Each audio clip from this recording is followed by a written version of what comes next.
So today we will be focusing on the professionalism and health promotion cluster. With every SBQ, we keep getting these questions where we have to promote the health for the patient. We have to educate them. We have to perform their diet analysis and have to educate about the foods that they're consuming, how they're bad for the caries, and break the habits. The smoking cessation is part of that. Then we have seen questions where we have to delegate the work or maybe refer the patient. So those would be the professionalism. I will be diving deeper today in what particularly goes on and what all questions would be the part of professionalism, what would be the part of health promotion cluster, and how they would be asked in the exam and how to address them, what references we use, how we can be sure to mark those options and leaving the guesswork out of the room and being sure about marking those questions.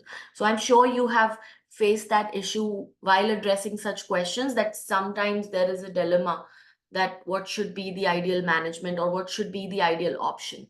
Is that correct? Everyone has faced these because they are kind of like arbitrary options or abstract situations. They are not immediate scientifically backed concept, and that's why it takes time and understanding. But be assured that ADC has provided you the references for the same as well. The ADA policies are available. The code of conduct comes really handy. So as you know that we have covered the code of conduct file in our classes, in our course, and we have taken that, broken that down, code of conduct, concept by concept, and that's how we have broken it and understood each concept, and we have applied the examples as well, how it would be asked in the exam. So and everyone here who has attended the code of conduct classes, can you relate with that? Have you seen that? That when we discuss those concepts and we have discussed how you can apply code of conduct to each situation provided to you. So I've broken that down. I've walked you through each concept on code of conduct, how the delegation works, how the referral works, right? How the using the translator when there is a language situation, how would that work? All these challenges would come. Then taking the informed consents, the financial consents, the incapacity to give consent, how to identify that. So all those nits and gritties, they get asked in the exam. And if you have not understood the code of conduct that deeply, how we have covered in the classes, how we have broken down each concept and applied it to the situations given in the SBQs in the exam, unless we have broken it down to that level, it does get tricky to answer this cluster. So this cluster is very important one because you need to know the exact health promotional articles, code of conduct for your ADC, SBQ, health promotion and professionalism questions, right? So if you were to address what kind of questions and situations would health promotion cluster include, I have broken this down into cluster into further two topics, which is health promotion one, and the other one is the professionalism. And for the health promotion, as we do the advanced file during the live classes, you have seen me bringing out all the ADA policies and the references. And I've provided you from the subject-wise articles also on the drive link, all these ADA policies, whether it's about health promotion to prevent the falls, the mouth guard fabrication, right? Then the fluoride guidelines, the diet and nutrition, then tobacco use, the e-cigarette articles, the recent guidelines that also we've been doing.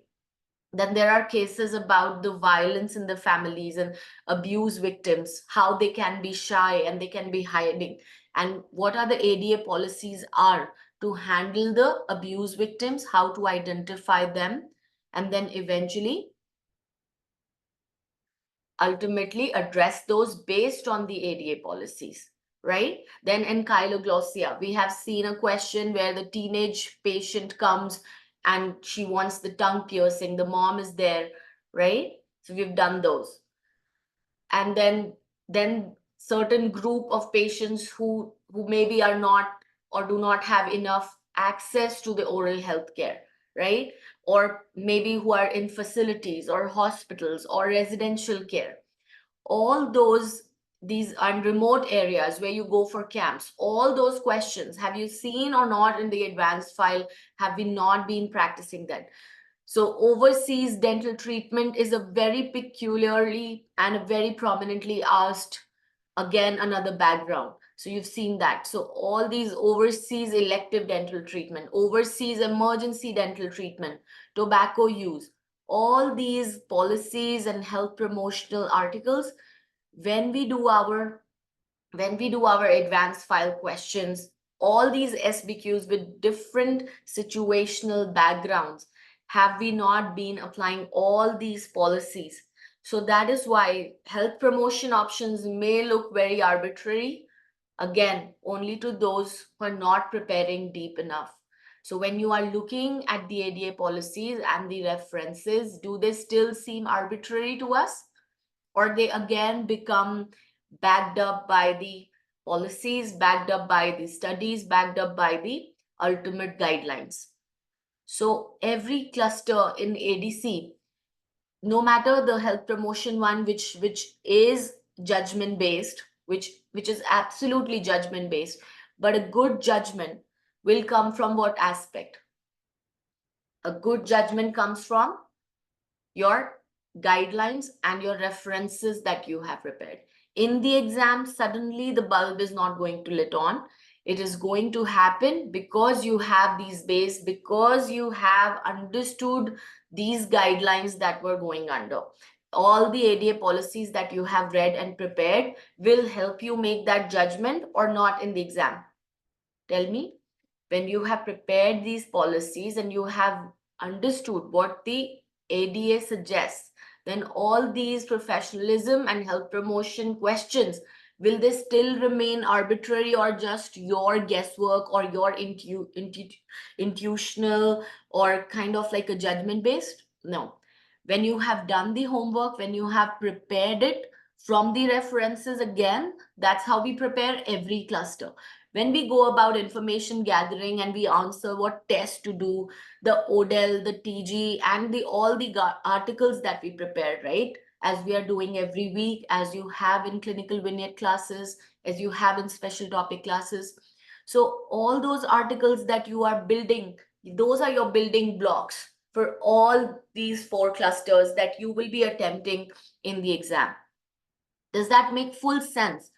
Because just doing the questions or just doing, the questions alone and just repeating and revising those questions alone is, maybe you get lucky and it gets repeated, but that doesn't happen very often, right? Every time, even if the SBQ background or the main, history gets repeated, there are still variations. Is that so or not? There are still variations there. There are still changes in the history. The clinical pictures change. So even if there is the repetition of the themes of the question that goes around, there are always variations. And one keyword trick, one keyword change can totally determine the answer, can totally affect the answer that you will choose. We have also experienced that in our advanced file classes. So that's how ADC works when the variations are so prevalent, when the changing of history is so common, center by center. Can we just rely on the past exam questions and go ahead and take the exam? And if you are memorizing those answers, or if you are not repeating and revising those questions enough, then of course the chances of making mistakes in the exam will go higher. But when you back that up with how we do the program, is we build the core. Building the core with all the subjects is important and mandate. You can never skip your ABCs to write your sentences and words. That is forgiven. So don't let anybody fool you into that. Just do the questions or just do these concepts. Only these come in the exam. That's a very shallow and a superficial method to prepare. You want to clear the part 1 in the first go, and you want to clear part 2 in the first go, and then you want to be a very genius clinician in Australia. That's the ultimate motive here, or not? Or is the motive is to just by hook or crook get through the part 1, we will see what happens in part 2, and then in the practice we will just stand there and tell, oh, I learned that question, or probably core was not important for ADC. We can't have that attitude, right, in our practice, could we? But when we prepare the core of every subject as we do week wise, that's what reflects in the confidence of your ADC part 1. So the advanced concepts don't just percolate in your head automatically, do they? Can you learn and understand the relevance of advanced concepts without knowing the core of each subject? There is no way you could memorize it without mugging up. There is no generic and actual authentic way to know those advanced concepts and reproduce them in the exam confidently without knowing the core concepts. And we don't spend months over core concepts. We just take 8 weeks, right? In the 22-week program, the first 8 weeks, and simultaneously we are doing the advanced file, right? So it's not that we are wasting time on the core, and then waiting for the end of the time to just start the advanced file. Simultaneously, the practice that you're giving your brain in the last 2 months, simultaneously weekly doing that subject, and then simultaneously every week having advanced file discussion on that subject, that is an amalgamation of the core and the advanced concepts. And you have experienced that transformation in yourself in the last 8 weeks, haven't you? When you prepared that, yes, initial 10 weeks, 8 weeks was the hard work, where you realize that, knowing the basics, and then simultaneously in the class, when I discuss those advanced concepts, don't they immediately then start making sense? How does that happen naturally so easily? Because of the base that you prepare, right? So for every core, for every cluster, we have been doing the core preparation. For health promotion and professionalism, the core sources are code of conduct and the ADA policies that I showed you. And we look at those references. We have covered the code of conduct, so I'll request you to continue to watch it as part of the program. It is part of you. It is part of the program for you, and it is given in the 15-week plan twice for you to revise, right? Then eventually the ADA policies also we are doing along with the questions when we see them. So based on these two sources, this cluster will be solidified, and all these questions will not be the components of judgment or guesswork. They will be the components of hard facts, legit guidelines backed up by ADA, and a sure shot, confident, correct answer in the exam. Similarly, all this preparation and the confidence you will carry with you to your part 2. Do we want that or not? And then that from there to your practice. So the questions are, when we are reading all these guidelines and policies given by that, so the ADC really want you to understand that health promotion and health policy development are related, right? They want you to understand that. That's why they have given those policies. And they want you to understand and apply it to your patient, that there is a connection. How will you promote the health? You cannot promote the health based on your biases or your cultural biases. Is that correct? As practitioners, we may have biases, right? Is that correct or not?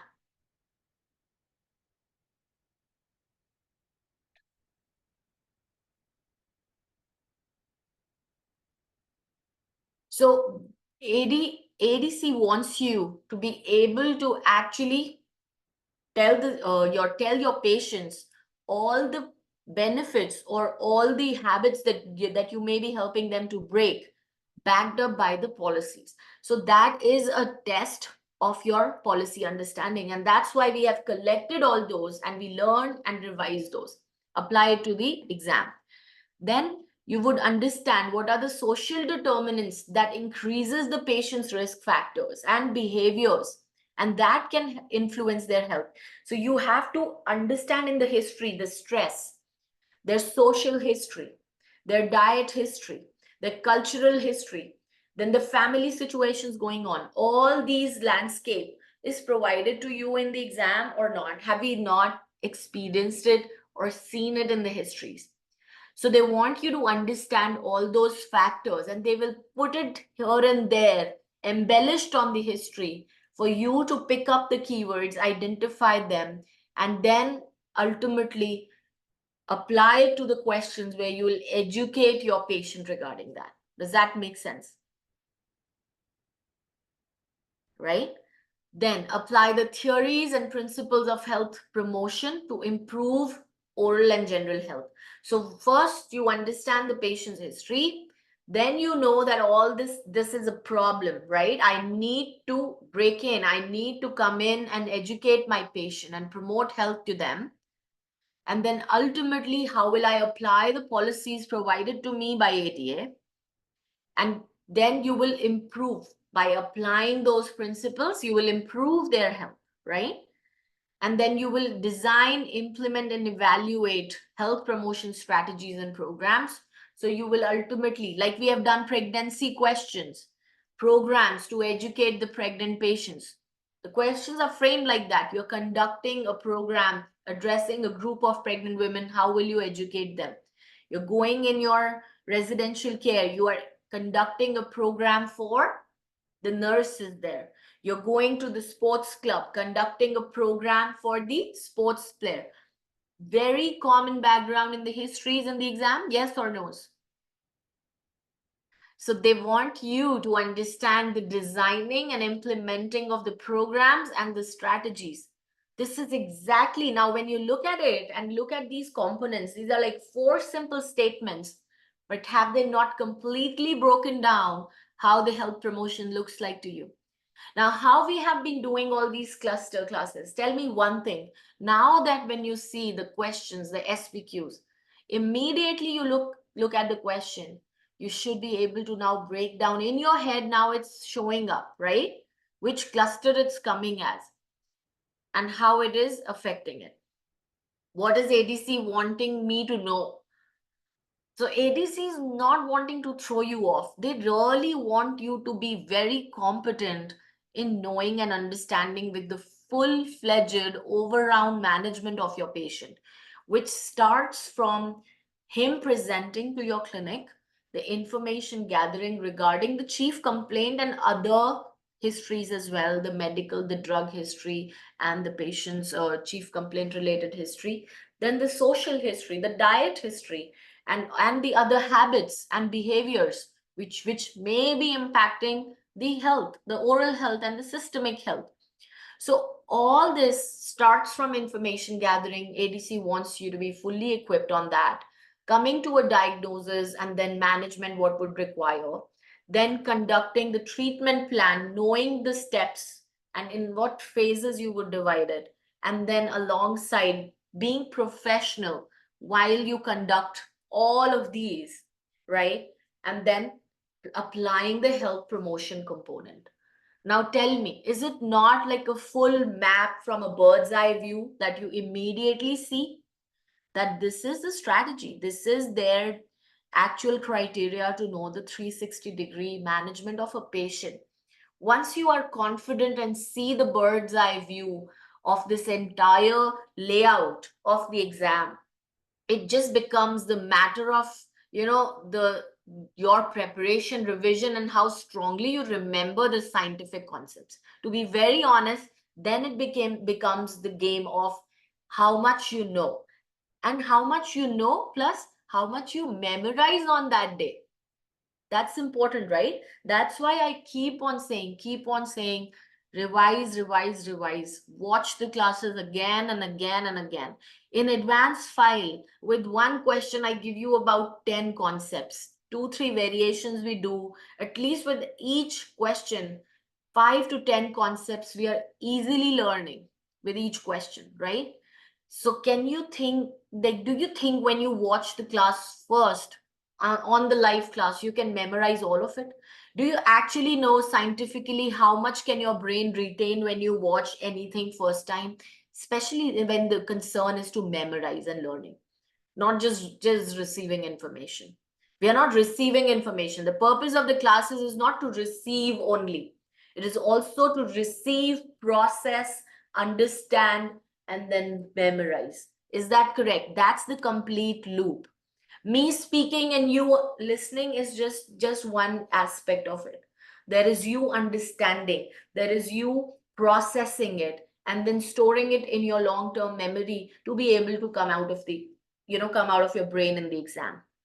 That's the confidence you need to crack this exam in your first attempt. And are we here to do that or not? We are not here to do just that. We crack in the first attempt and we also get the great scores. Great scores are not just to show off. Absolutely not. Great scores, why I emphasize on 4As. Not because it's a fancy looking thing. Of course, it is a fancy looking thing. That's one thing. But the most important thing why I emphasize on 4As is because it totally reflects how you would perform and carry yourself in the part 2 examination, because of that knowledge that will shine through you, and that reflects in the exam, and that makes you the successful candidate from the beginning. So it's not just, we don't play on the average field. Absolutely not play on the average field. That's the preparation we are aiming for. That's why I say that we clear in the first attempt and we get the 4As, because we know so much. So I'm asking you this question again. Do you realize, or do you know scientifically how much can your brain understand, process, and remember if you attended my one class advanced file? Scientifically speaking, only 18 to 20%, Aarti, wonderful. 18 to 20% information you can learn and memorize by watching one thing or reading in the first go, or listening to a class. And is that enough, do you think, to crack the exam? Do you think you can memorize? So do you please understand and promise me that when I ask you after the advanced file class, go back, revise it over the weekend once, the same week if you watch it once, you will gain the 20% in the next, right? You got your 40, 50% there. And then after a few weeks, you revise it once more. And then towards the last month, you will be revising it at least 2-3 more times. So there you get your 100% retention of the concepts or not. That is why you understand my 5 revision golden rule. Now you understand why I just go crazy and keep telling you 5 times revision of TG, 5 times revision of Odell, everything 5 times, 5 times, 5 times. This is the reason. Once you do it 5 times in the exam, when you have 100% of delivery, it will totally affect your performance. You are going to be the top graders and in the top percentile of the exam, and even in your part 2 exams, and also amongst the practices in your neighborhood, right? Your patients would rave about you because you will know the 360-degree management of your patients, right? Ultimately, that's the end goal, right? Not just to barely make through this exam and then struggle in the entire part 2 journey, right? But when you start with this confidence and then go ahead with each step, then you become that dentist that your patients are not just your patients, they become your fans. They rave about you and they love you, right? So that, not because it's no personality charm. It is your knowledge. It is how you handle them. It is your efficiency, proficiency, and competency, right? So everyone understands the health promotion, understanding all the risk factors, the behaviors that we need to break down. First, identify them, then know the policies, how you have to address them, then apply the policies and tell the patient the same option, choose the correct option which actually applies the policies correctly. Because you've seen the questions in the smoking cessation, how close the options are. Give them quit line number, show them affirmation, those little keywords, and so close options. We've seen that, but unless we have done the policies, we've done the guidelines correctly, all this is there in the plain sight, but you need to see them and revise them to identify it. And then the questions come on the strategies, the programs. You've seen it in the mouth guards, you've seen in the pregnant patients, you've seen in the residential care. I am not making any of this up. This is exactly how you see the questions built up. I'm just bringing into your view what you actually see in the exam. But once you, so have you heard this quote? Your eyes only see what your mind knows. If your mind does not know anything or something, your eyes will not notice that.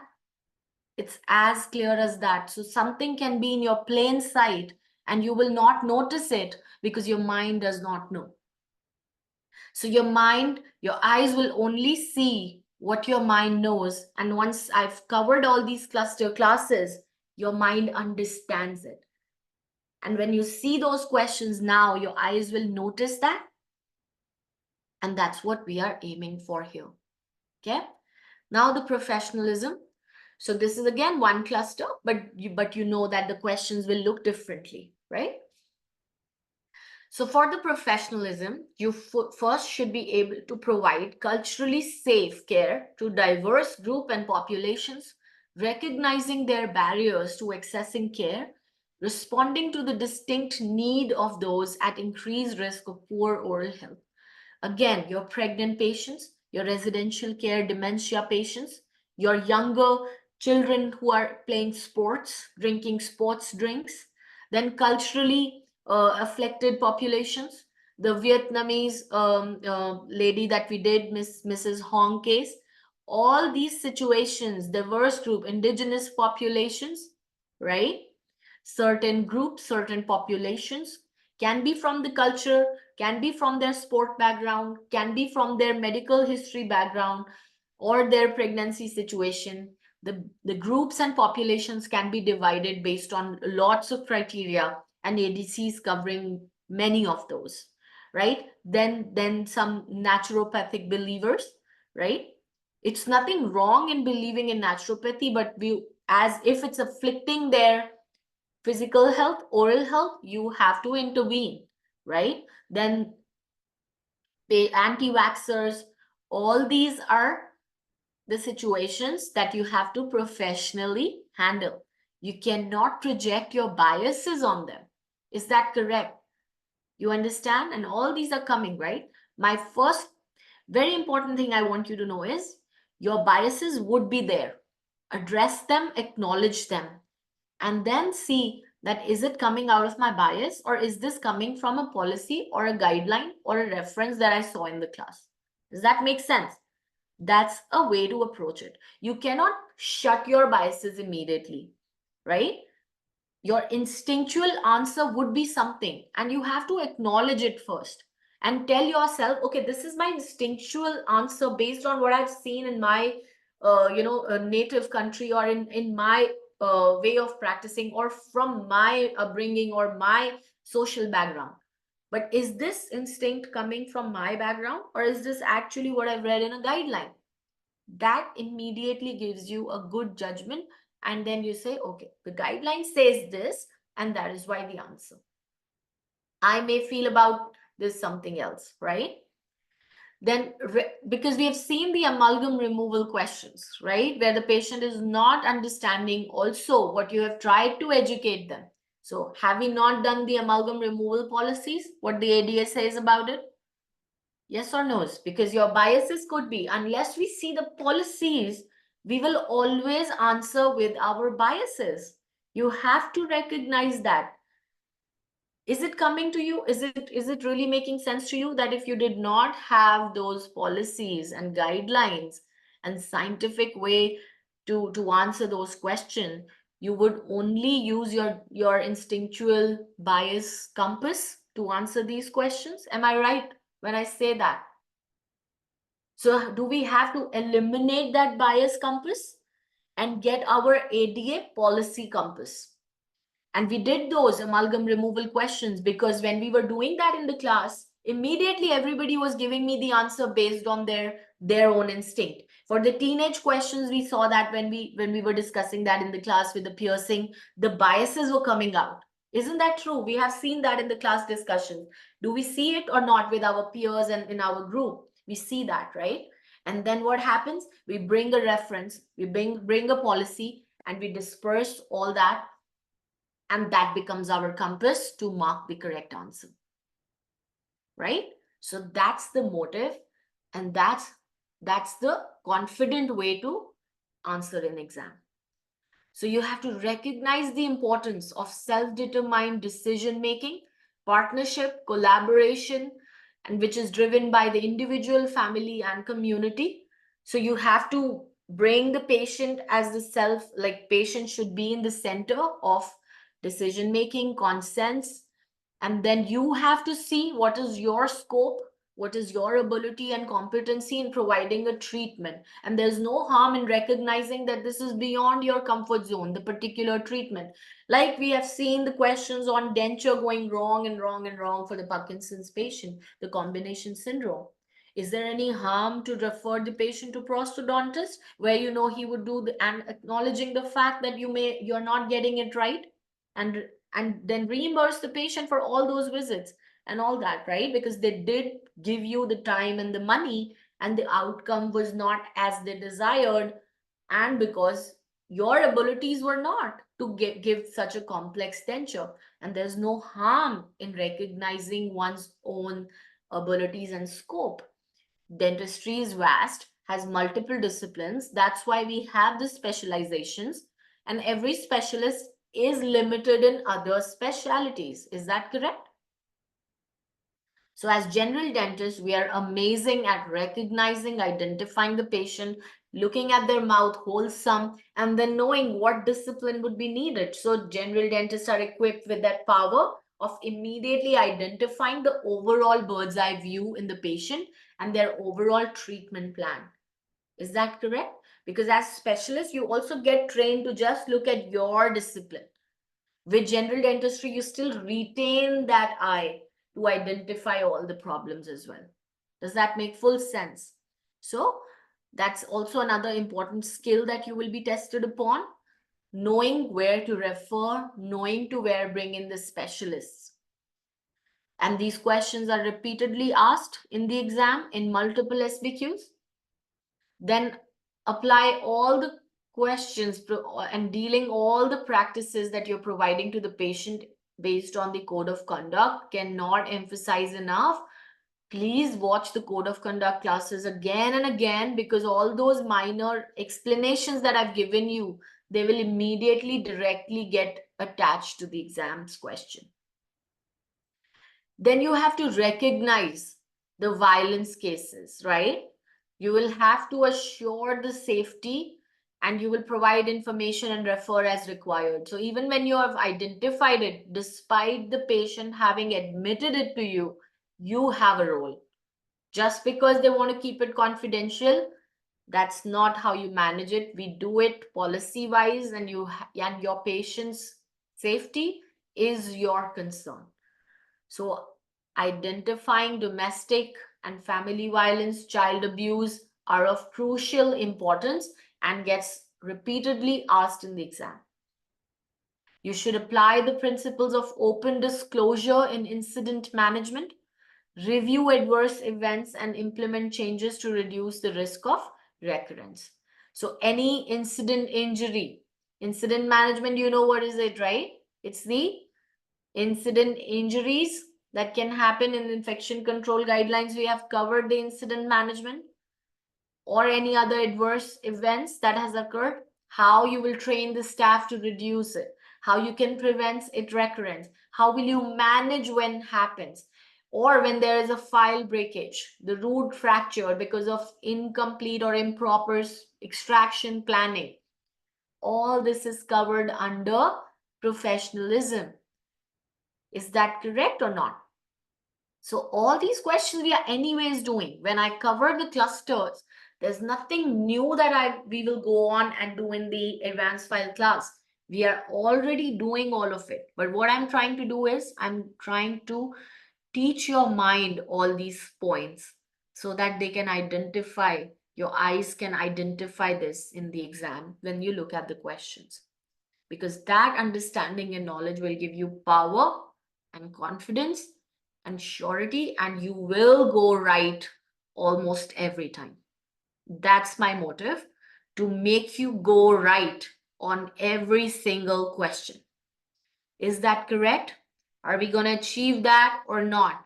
In the exam, every week as we move forward, when we do the articles, when we do all the sources and repeat and revise, the 5-time revision rule is our golden rule. Please remember that. Okay? And now you know the scientific reason behind it. And that's how you can easily crack this exam, and that too with the wonderful grades that you all desire. Okay, so that would be it for health promotion and professionalism. That's what the questions are pertaining with. Those are the sources and the guidelines and the policies that we will continue to work upon week after week. So I will see you in the next class now. My team is going to post and we are going to decide upon some of the concepts, some of the topics that we might cover in the next public session. I'll put it as a poll there and I would ask you to participate, give me your input so that we can take it forward and continue to learn, continue to increase our confidence, increase our knowledge base, right, for the exam. All these little building blocks, they matter. Is that correct or not? So do not let anyone cherry pick you. Do not listen to those all talks that, oh, don't do this, this is not relevant, don't do that, this is not relevant. Yes, dentistry is vast. You have to funnel, you have to be streamlined. But at least for the advanced concepts in the advanced file, in the SVQs that come, if you don't know the core reason behind it, you're only mugging up, right? So building blocks are extremely important. Scientific evidence is extremely important. Doing the articles, extremely important. And revising advanced file classes is super important, because the concepts that I give you during the class, the references that I make you see in the class, you have to revise it at least in the class format, in the video format, at least 1 or 2 more times, to immediately make a pictographic memory of those references. Does that make full sense to everyone here? So all that would also be part of crash course, and we are having on Friday the orientation of the crash course. So I would still request what the already full course candidates, they are enrolled, you also join that orientation class. Why I'm saying that? Because you know it will come with the motivation and encouragement that you always get in my classes. So there will be a motivation, there will be an encouragement, there will be the strategy, tips and everything. And then because I will talk about and I'll show to the crash course candidates what is covered in their study plan. So your study plan would be similar, at least the revision part, because they will be revising the same things as you towards the end. So as a group, they will be added to your group also. So you will form those bonds with them and they will become your study partners also now. So let's come together as a community on the Friday class, which is the orientation class for the crash course, because first it would be super laced with the motivation, the Winspert level motivation that you always get. And I will give you more strategies upon the last 2 months revision. Okay. So it will be loaded upon now the revision strategies, right? Because you're already done on the week 10 now. So you're almost on the track of revisions. So our crash course starts on 21st June, which would be now inducted, and advanced file classes would be also included for the crash course. The previous advanced file classes would also be provided in the crash course. So if you're still thinking to enroll, please message me. My team is going to share my WhatsApp number. You can message me directly. We start Friday. I'm going to share the link. Let's meet everyone on Friday for the crash course orientation.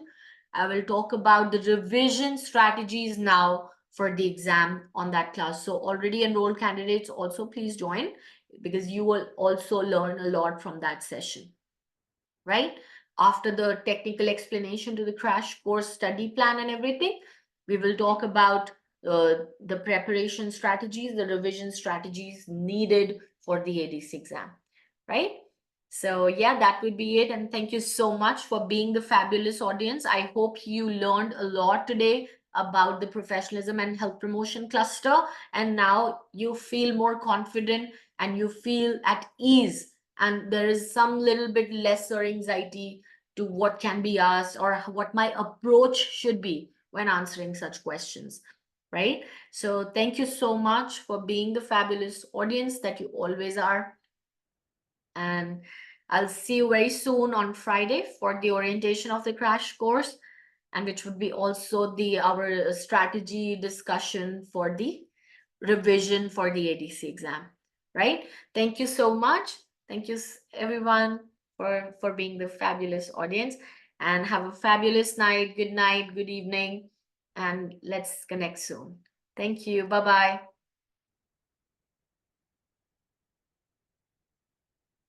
I will announce, Anushka, the time. It would either be 7:30 p.m. or 8 p.m. Sydney time, in between these two. Yeah, I'll discuss with the team and then we'll decide announce the time also. Thank you so much. Bye-bye, guys.